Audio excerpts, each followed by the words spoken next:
ስድራ ስዋዓት ነበርቲ ከተማ ማይጨው ደቆም ህዝብ ትግራይ ካብ ጽንታት ንምድሓን ክቡር መስዋዕቲ ከም ዝኸፈሉ ብምዝኻር ምሕዳርታ ከተማ ኣብ ጎኒ ስድራ ስዋዓት ጠጠው ምባሉ ዘመስከር ተግባር ምርኣይ ምጅማሩ ከም ዝሐጎሶም ይዛረቡ። ተጠቃሚ ሰብ ጸሪዩ ብንሐቂ ትደው ምዳፍሰሰሉ ክጥቀም ስለለኽእል ግን ናብ ምጽራይ ጉዳይ ተገቢ እዩ። ኣነ ዋላ ሓዚነት ይኾነይ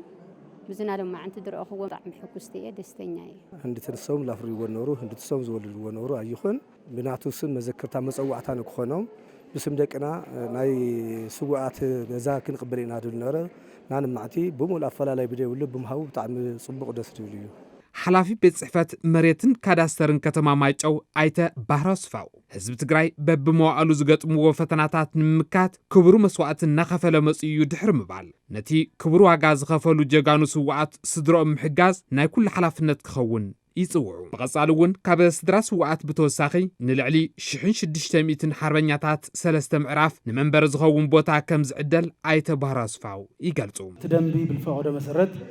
ቅድሚያ ለአኹም ነተናግድ ለለና ቀጽልና ኸ ኣብ ዝቀረባ መዓልቲ ኣብ ውሽጢ ሰሙን ለይወድእ لعلمي تعسرت يقطرهم دك سواء تلو سوم كتا أنا قديم قاتلون بتمامرح مسرت مسندا مغنى يركب سراحة مسرح سليل لنا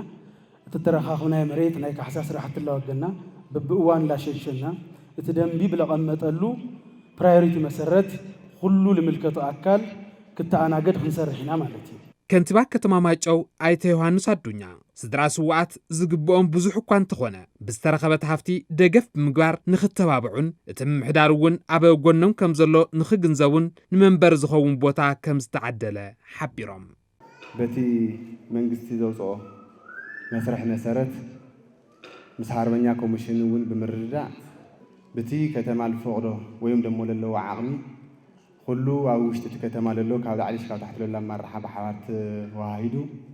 ነዚ ለሎ ስድራ ስውእ ደቂ ስውእን ካልኦትን እዚ ናይ ሎማዓንቲ ንገብሮ ኣለና ምስ ናይ መሬት ተኣሳሲሩ ይውሕድ እምበር ኣይወዝሐ ማለት እዩ ኣብ መሬት ጥራሕ ዘይኮነ ኣብ ካልኦት ስራሕትና እውን ብሓባር ኮይና ምሳኻቱም ተኣሳሲርና ንሰርሕ ምዃና ብሽም ምሕዳርን ህዝብን ከተማ ማይጨው ቃል ይኣቱ ማለት እዩ